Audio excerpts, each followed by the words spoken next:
The Hindu New Year celebrations in Leicester are the biggest outside India. In a city which is 1/3 British Asian, many look neither to Asia or Britain for their roots. They came from Africa 20 years ago, thrown out of their country, unsure of the welcome which awaited them. The country's beauty is characterized by inland lakes and waterways nestling beneath the mountains. There are gorgeous hills covered with tropical vegetation. Sir Winston Churchill, the famous British statesman, once described this rich and green country as the pearl of Africa. Lots of good memories about Uganda, not only the weather, but in fact the variety of plants and the variety of fruits that you didn't actually need to go very far from to just pick. My best memory is the carefree childhood I had. It was really carefree in terms of no restrictions where you were going, where you were playing, total freedom of movement as a child. Asians were economic migrants to Uganda and other parts of East Africa. They came in increasing numbers in the 20th century to trade or work for the colonial bureaucracy. Though by no means universally affluent, by and large they were successful. In the cities particularly, they were a prominent economic and social presence. This was in marked contrast to their African peers. They always were better off than the Africans because all the trade in Uganda generally was controlled by the Asian community, the distribution channels, the import of goods, etc. So they had virtual control of Uganda's economy. But the top cream of Uganda's commerce and industry was in the hands of the British people generally. They had the top bracket, the cream of the trade. And the Africans, of course, had the crumbs of the trade. After independence in 1962, Uganda's first Prime Minister, Milton Obote, set about reversing this position. Non-Ugandan citizens, principally Asians with British passports, were restricted as to where they could trade. Africanization, as it was called, reached its height with Idi Amin, who came to power in 1971. He declared economic war on the Asians. Their main interest has been to exploit the economy of Uganda and Ugandan Africans. They have been milking the economy of the country. The Asian commitment in the final years of their stay in Uganda was lukewarm and indifferent. They knew that their days were numbered in the country, and therefore they were planning for leaving the country, and therefore they were transferring some money out of Uganda. Asians have kept themselves apart as a closed community and have refused to integrate with Ugandan Africans. There have been all sorts of explanations. That Amin disliked their exclusiveness, that Amin wanted to marry an Asian girl and this was refused. There's that approach. There's also the fact that there was this growing strength of Africanization and the Asians were doing the jobs that the Africans increasingly thought they could do. Last Friday, I announced the decision of my government to ask the British government to take over responsibility for the British citizens of Asian origin living in Uganda who were sabotaging the economy of this country. I heard his speech and I just shrugged my shoulders as well. It's just one of those things. He just come up with a crackpot idea about getting rid of Asian people.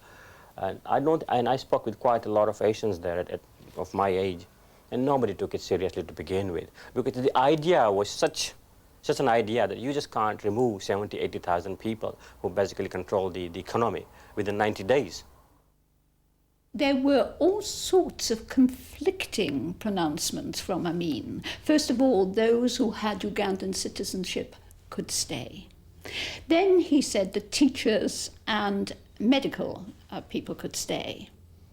And then finally there came the pronouncement that they were only to take £50 and had to make a list of their possessions, and everyone had to go. I think everybody was panicking at that time, and all everybody wanted to do was leave the country because the instruction was if you were left behind the deadline, you'll be shot. The fear was so deep, it's like you really didn't know whether you should be, when the knock would come and people with guns would enter your house. You couldn't listen to the BBC World Service. I certainly heard of stories where people disappeared. They had to leave Uganda, but where would they go? India didn't want them, and for a time it seemed neither did Britain. What was happening at that point in time, for the first 2.5 months, was the British government was saying that please don't come to Britain. Go somewhere else, but don't come to Britain. We'll negotiate with Uganda, we'll negotiate with somewhere else. And that point alone caused a lot of bitterness and anger at that point in time in a lot of people's minds. That is not the way to treat your own citizens. Even though they had British passports, they still needed entry permits. From all over Uganda, they came to queue outside the British High Commission in Kampala. They often waited for days. My interview lasted about 10 minutes. If that, I was told to bring me certain documents, and then the whole process of queuing started again. When I left my hometown in Soroti to come to Kampala, I had to cross 19 roadblocks manned by the army personnel of different levels, and each roadblocks we had to exhibit all our belongings which we could take. We are not allowed to take anything out of that country, and not beside that. I don't know whether you know of the fact that at some stages, at some of the army roadblocks, some of the women been harassed or raped and things like that, which has never come out to the public. 60 quid is what we could take out. I stuck another 60 quid in my knickers. Just a suitcase, that's what we got. And all the businesses, like our house, and I don't know what happened. All we did was just lock it up and to the airport, that's it. It's a terrible thing to have to leave the country in those circumstances, when your life is threatened, when you leave behind everything that you built up, your home, your businesses, your friends, everything you have, and you leave in the darkness of the night, as if you have committed a crime.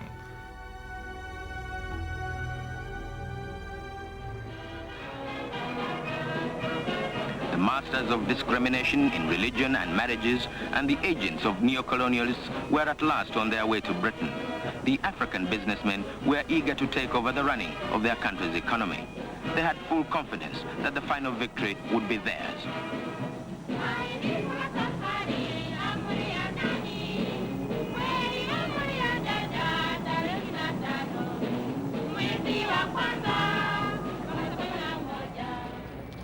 By the end of November 1972, nearly 30,000 refugees had arrived in Britain. An entire population had been expelled. Their refuge was very different to their former home. I arrived on 14th of October 1972 at Stansted Airport.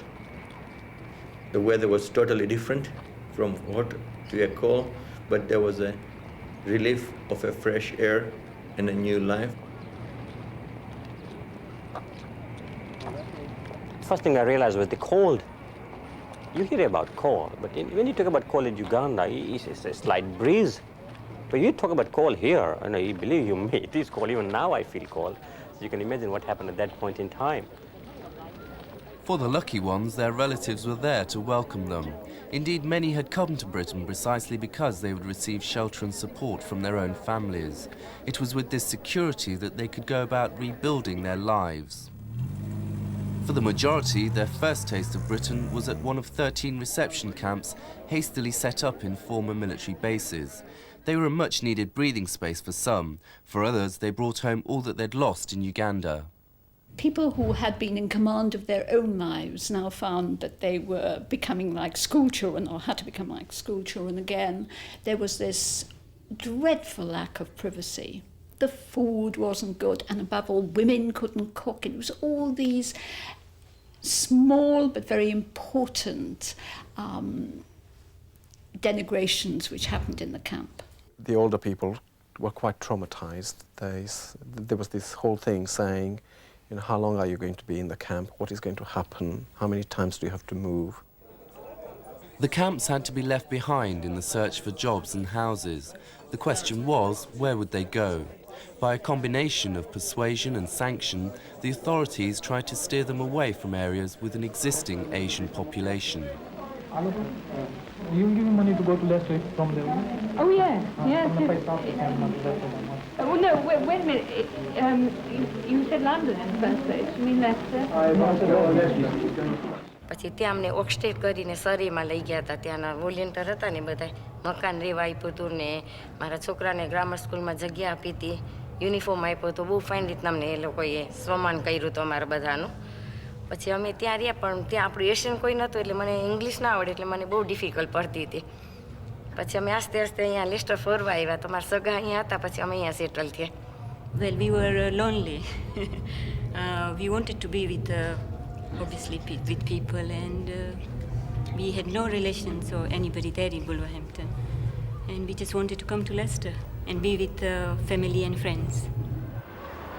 It was precisely this reaction that Leicester City Council had striven to avoid. Already 8% of its population was Asian, mainly from Kenya. Facing what it thought was an influx of tens of thousands more from Uganda, the council reacted impulsively. It had advertised in the Ugandan press during the period of expulsion. 3 adverts told Asians that Leicester had nothing to offer and urged them to go elsewhere. Because Leicester undertook that exercise of highlighting Leicester's plight as it was, a lot of Asians from Uganda were attracted to come and see what happened in Leicester. Why was Leicester City Council telling him not to come? So it had the opposite effect. As many commentators said, was a city still prosperous that put prejudice before pride.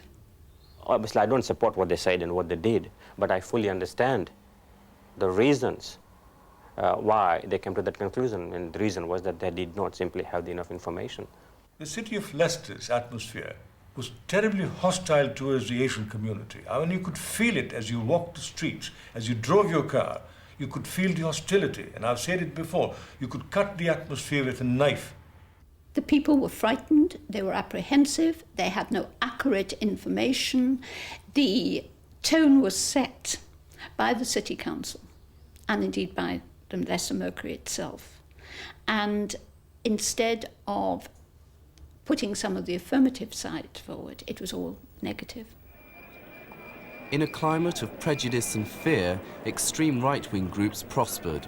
Leicester was one of their main recruiting grounds, giving them a significant level of support throughout the 1970s. Somebody spoke up in Leicester! There is one part of Leicester where the National Front, I understand, came within 30-40 votes, or not very far off that, of taking the seat. And the chair of Equal Opportunities and Personnel Subcommittee, who is an Asian, now has a majority of a couple of thousand and a bit more. It was against this background that 6,000 Ugandan Asians began making their homes. They didn't qualify for council housing for a year. Those who could afford to bought houses. Others rented, usually from Asian landlords, usually above the fair rent level. We had a small house where there were at least 18 of us living in that house, and you know, it was quite a bad situation that we all were in, because obviously we wanted to stick together. For the children, there were not enough school places to accommodate the sudden influx. Many had to wait for months for their first lessons in an English classroom. One Ugandan Asian told me when he got into the plane, he thought, well, at least my children will be educated in British schools. But British teachers were dismissive of the children's former educational standards. I mean, I think they underestimated all the Asian students or whatever, saying that, oh, we don't recognize this, we'll have to do it again. But now I feel after all these years, when you compare, our education standard was not at all, I mean, it was much higher, I would say. For many, like fine arts teacher Ramnik Varu, shown here in 1972, there was a knock-on effect in finding jobs. Being as good as their white peers wasn't enough. The Ugandan Asians were to find they had more to prove than that. I'm an ordinary bus conductor, and I'm also a commercial artist.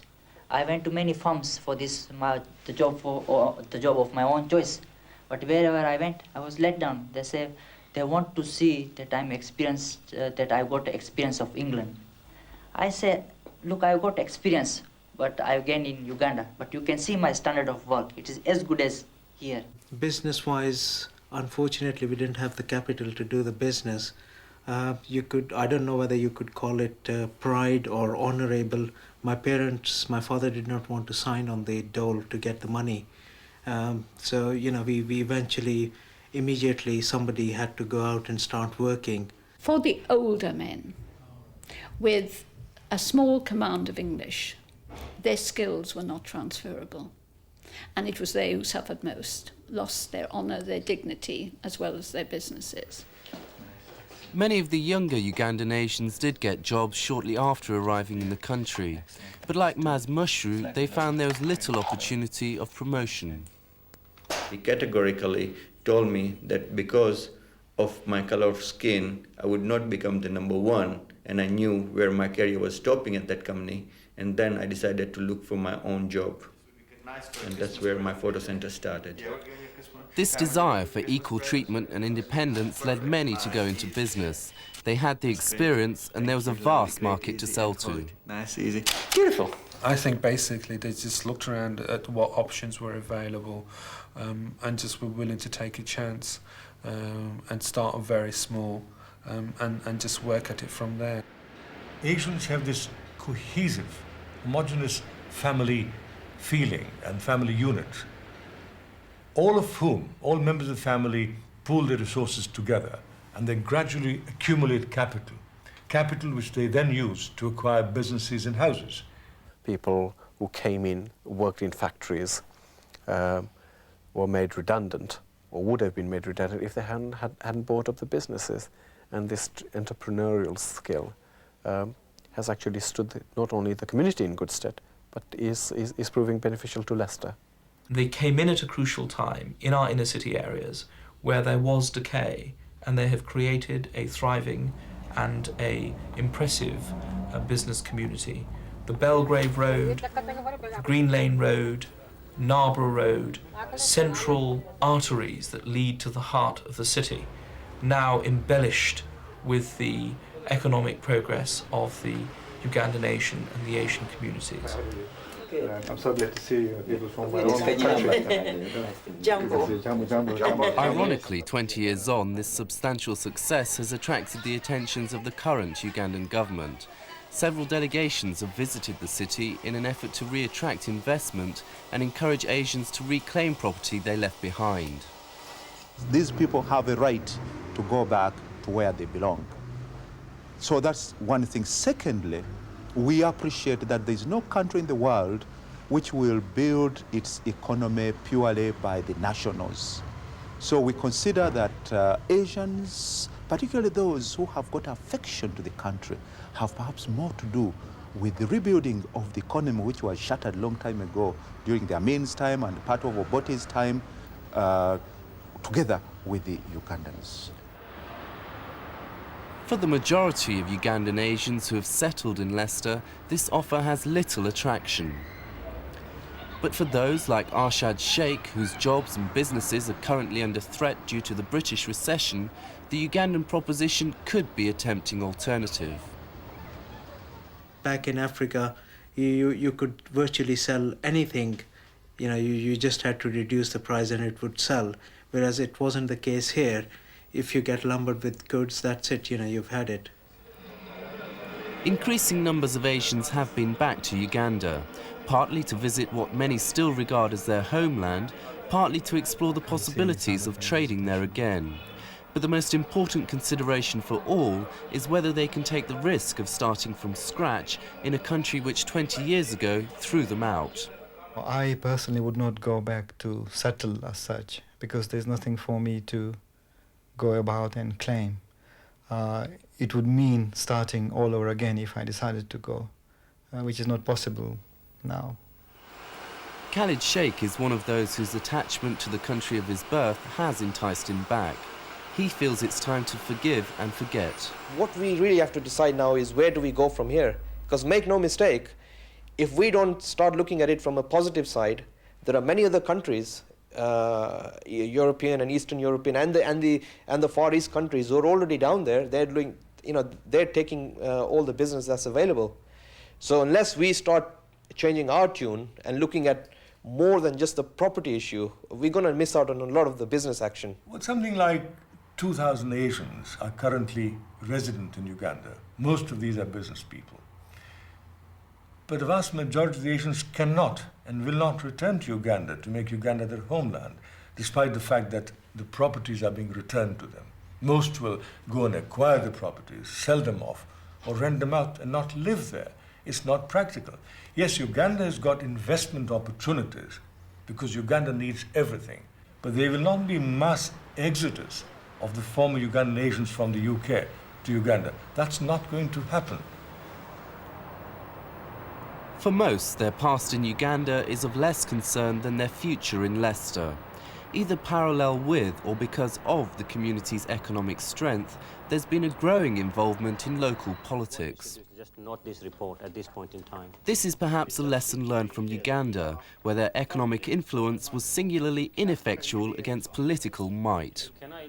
One thing that I kept on hearing in this city was that without political control, without political input, whatever you got, financial, whatever you got, is pointless. You've got to participate in the political system in the country you are living. Because at the end of the day, the decisions we make here affects almost everybody out there. The result over the past 20 years has been a transformation of the politics of Leicester. 10 of the 56 city councillors are now Asian, including the deputy leader. Anti-racism, equal opportunities and multiculturalism are entrenched policies. All manner of community organisations are wholly or partly funded by the city. This one, at the Belgrade Neighbourhood Centre, provides daily lunches for elderly Asians, as well as giving them a place to meet. The political importance of the Asian communities was announced nationally with the election in 1987 of the first Asian MP in generations. Though not a Ugandan Asian, Keith Vaz has been closely associated with the Asian communities. Clearly, because of my history, because of the person I am sensitised to particular issues, but I don't believe that that sensitivity necessarily clouds my judgment. I believe that the people of Leicester expect me to do certain things. They expect me to act in a way that is above race, and I hope that I have done that. I don't think I would have been re-elected had I acted in a sectional way. Over the past 20 years, the Asian communities have altered the cultural texture of Leicester as well as its economic and political fabric. The city is known for being the pioneer of major civic celebrations of ethnic festivals.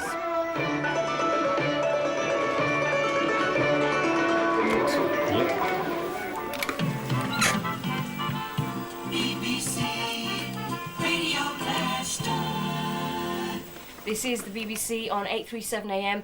My name's Rupal Rajani. Asian radio in Britain began at BBC Radio Leicester in 1976, and there are now a number of groups competing to provide a 24-hour service.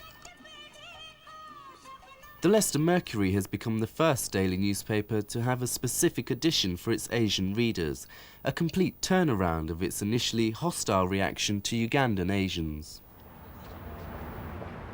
We want to show that the Asian community is interested in things outside of just curries and making curries and dandiya ras and bhangra. We wanted to show that they're interested in news from their homeland. They're interested in global affairs, just like everyone else. They're interested in the environment, issues that affect everybody else. And but this is specifically geared to the countries that they come from. Events like the Festival of Navratri show a community which has characteristically sought to preserve its identity. The 9 nights of dance are an established and vivid part of the culture of the city. I think we've worked very hard in Leicester. You would find examples everywhere in Leicester. Culture is very much preserved. I think what has changed is it has evolved in different ways. It's now more of a convenience, a matter of convenience, whereas in Uganda, it was a way of life. Unless our children know that this is what we can do, I think we're going to lose it all. It's women in this country who, at the moment, are keeping the religion and the culture and the spirit of that community going. If you've been brought up in this country, you don't see the tremendous change. We've just learned to live that way. Yeah. But the women who were used to doing nothing and had people running around them are now finding it, well, not now, but 20 years ago when they first came here, it was a tremendous change they went through. And I think they've coped very, very well. For the younger generations, the challenge is how much of their cultures to keep and how much to change.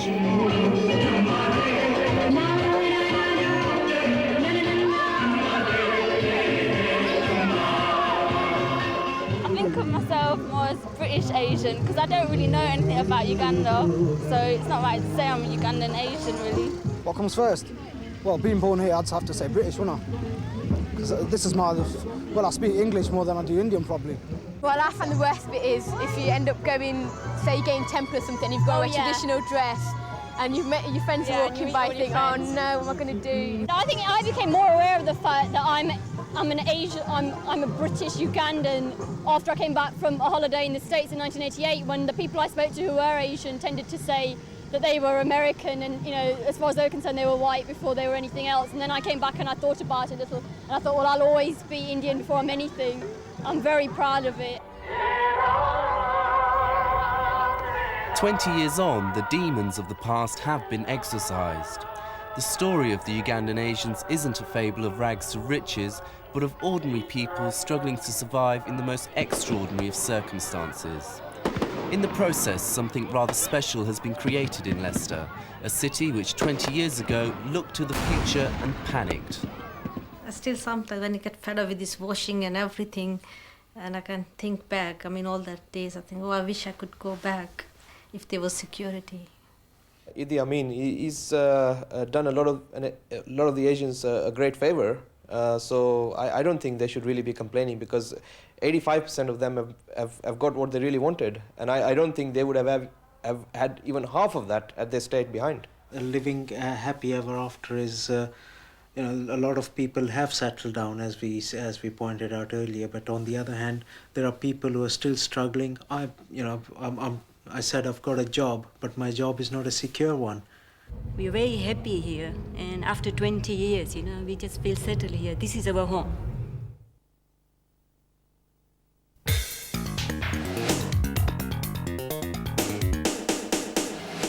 The story of the Ugandan Asians begins to demonstrate how a multiracial community can work. But is it the same for other ethnic groups? Have racial equality and integration been achieved in the Midlands, or do we still need to improve community relations through the law? And as refugees continue to flee from Bosnia, how can they successfully rebuild their lives? These are some of the issues we'll be discussing in Report Back for the next hour on BBC Local Radio in the Midlands. Join me and have your say by ringing 021 432 2000. The lines are open now.